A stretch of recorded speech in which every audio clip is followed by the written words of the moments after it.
Hello friends, આજના લેક્ચરમાં આપણે વિદ્યુતભારના કદ વિતરણ વડે ઉદ્ભવતા વિદ્યુત ક્ષેત્રનું સૂત્ર મેળવીશું.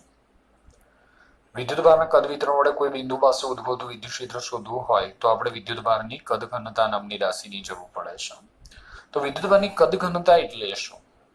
તો કોઈ પદાર્થ કે અવકાશ પર એકમ કદ દીઠ વિદ્યુતભારની કદ ઘનતા કહે છે.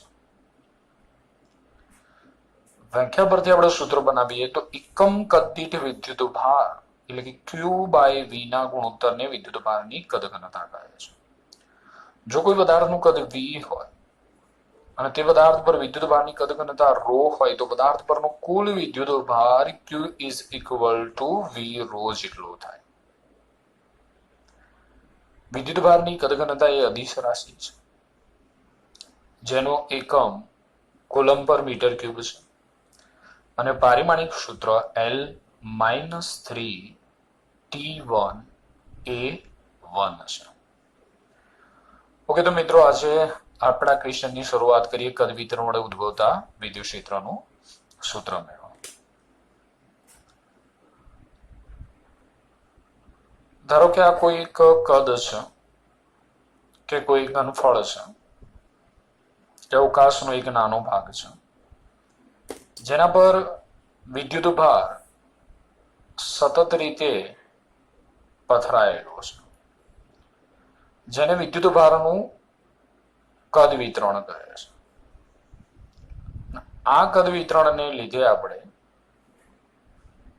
આર સ્થાન સદિશ ધરાવતા કોઈ પી બિંદુ પાસે ઉદ્ભવતું વિદ્યુત ક્ષેત્ર શોધવું છે. ધારો કે આ પી બિંદુનું ઉગમ બિંદુ ઓને અનુલક્ષીને સ્થાન સદિશ આર કેપિટલ આર છે. તો આ કદ પર પથરાયેલા વિદ્યુતભારને કારણે પી બિંદુ પાસે ઉદ્ભવતું વિદ્યુત ક્ષેત્ર શોધવા માટે આપણે સમગ્ર કદને અનેક નાના કદખંડોમાં વિભાજિત થયેલ વિચારી શકીએ. અનેક નાના કદખંડોની અંદર વિભાજિત થયેલ વિચારી શકીએ. ધારો કે આપણે જે આ કદખંડ લીધો છે એનું કદ ડીવી છે. કદ એ અદિશ રાશિ છે એટલે ઉપર આપણે સદિશનું ચિહ્ન મૂકીશું નહીં. ખાસ ધ્યાન રાખજો, અગાઉની બંને થિયરીમાં આપણે રેખાખંડ લીધો હતો જેના પર આપણે ડીએલ સદિશનું ચિહ્ન મૂક્યું હતું. ક્ષેત્રફળ ખંડ લીધો હતો એ પણ સદિશ રાશિ હતી, એના પર આપણે સદિશનું ચિહ્ન મૂક્યું હતું. પરંતુ કદ એ અદિશ રાશિ જ્યાંથી આપણે સદિશનું ચિહ્ન મૂકીશું નહીં. ધારો કે આ જે કદખંડ આપણે લીધો છે એનો ઉગમ બિંદુ ઓને અનુલક્ષીને સ્થાન સદિશ આર છે અને આ કદખંડનું બિંદુ પી થી અંતર ધારો કે આર ડેશ છે. તો આ કદખંડમાં સમાયેલો વિદ્યુતભાર કેટલો થાય? તો આપણને ખબર છે કે જો કોઈ પદાર્થનું કદ વી હોય અને તે પદાર્થ પર વિદ્યુતભારની કદ ઘનતા રો હોય તો તે પદાર્થમાં સમાયેલો કુલ વિદ્યુતભાર Q is equal to V rho થાય. તો ધારો કે આ કદ પર વિદ્યુતભારની કદ ઘનતા રો છે, આ કદખંડનું કદ ડીવી છે, તો તેમાં સમાયેલો સૂક્ષ્મ વિદ્યુતભાર dq is equal to rho d V જેટલો હશે. તો આ થઈ આપણી આકૃતિ.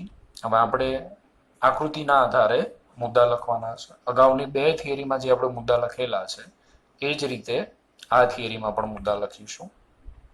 તો પહેલો મુદ્દો કે આકૃતિમાં દર્શાવ્યા મુજબ કોઈ કદ પર કે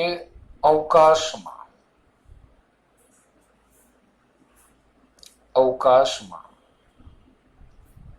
વિદ્યુતભાર સતત રીતે પથરાયેલ છે.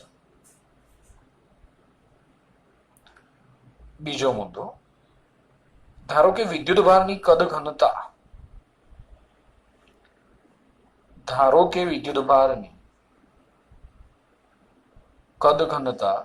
રો છે એટલે કે એકમ કદ દીઠ વિદ્યુતભાર રો છે. ત્રીજો મુદ્દો, સમગ્ર કદને અનેક કદખંડમાં વિભાજિત થયેલ વિચારી શકે.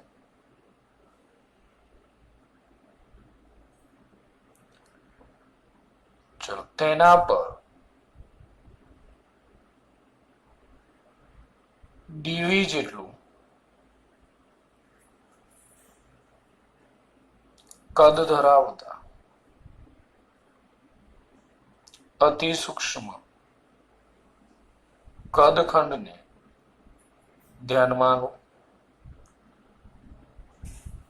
આ કદખંડનું ઉગમ બિંદુ ઓને અનુલક્ષીને સ્થાન સદિશ આર છે. ચલો કદખંડમાં ડીવી કદખંડમાં સમાયેલ વિદ્યુત ભાર કેટલો થશે? તો ડીવી કદખંડમાં સમાયેલ વિદ્યુત ભાર આપણે અહીંયા શોધેલો છે કે ભાઈ આ કદખંડમાં સમાયેલ વિદ્યુત ભાર કેટલો છે? તો d Q is equal to rho d V. હવે ડીક્યુ વિદ્યુત ભારને લીધે આ કદખંડમાં સમાયેલા ડીક્યુ વિદ્યુત ભારને લીધે આરડે સ્થાન સદિશ ધરાવતા પી બિંદુ પાસે ઉદ્ભવતું વિદ્યુત ક્ષેત્ર. તો મુદ્દો લખી નાખીએ. ડીક્યુ વિદ્યુત ભારને લીધે આરડે સ્થાન સદિશ ધરાવતા પી બિંદુ પાસે ઉદ્ભવતું વિદ્યુત ક્ષેત્ર. કયા સમીકરણનો ઉપયોગ કરીશું આપણે? E is equal to KQ by R square અથવા સદિશ E is equal to KQ by R square into R cap, જ્યાં R cap વિદ્યુત ક્ષેત્રની દિશામાંનો એકમ સદિશ. તો DQ વિદ્યુત ભારને લીધે ઉદ્ભવતું વિદ્યુત ક્ષેત્ર અતિ સૂક્ષ્મ, જેને આપણે D સદિશ વડે દર્શાવીએ કે વિદ્યુત ભાર DQ અને DQ વિદ્યુત ભારનું બિંદુ P થી અંતર R ડેશ નો સ્ક્વેર, વિદ્યુત ક્ષેત્રની દિશામાંનો એકમ સદિશ R ડેશ cap. જે આપણે લખી શકીએ કે ભાઈ આર ડેશ કેપ શું છે? તો આર ડેશ કેપ એ ડીવી થી પી ની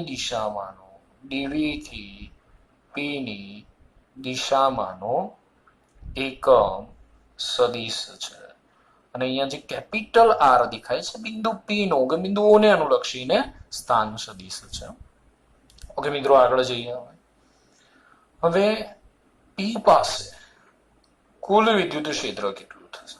તો પી પાસે કુલ વિદ્યુત ક્ષેત્ર બધા જ કદખંડમાં સમાયેલા વિદ્યુત ભારોને કારણે પી પાસે ઉદ્ભવતા વિદ્યુત ક્ષેત્રોના સદિશ સરવાળા જેટલું હશે.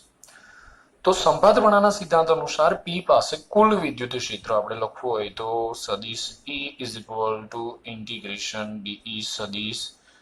ઓકે, ડીઈ ની કિંમત મૂકી દઈએ તો કે dQ by R dash square into R dash cap.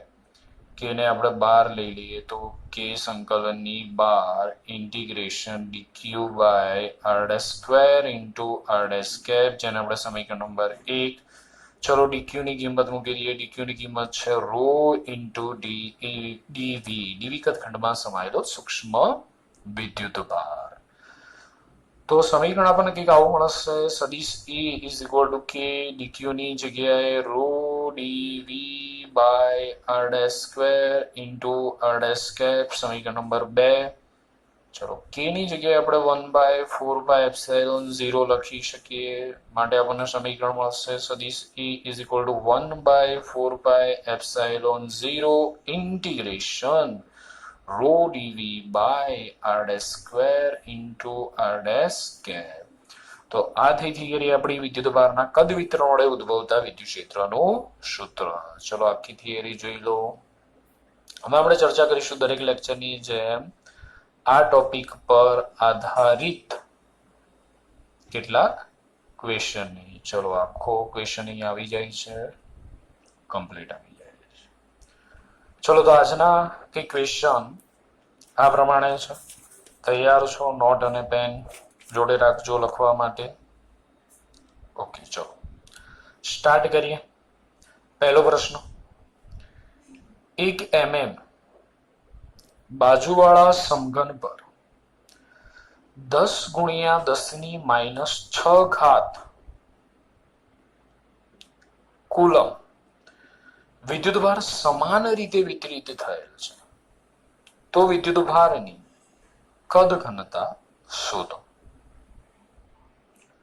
બીજો ક્વેશ્ચન, 1 મીટર ત્રિજ્યાવાળા નક્કર ગોળા પર વિદ્યુતભારની કદ ઘનતા 300 કુલમ પર મીટર ક્યુબ હશે તો આ ગોળા પર કુલ વિદ્યુતભાર ખાલી જગ્યા કુલમ હોય.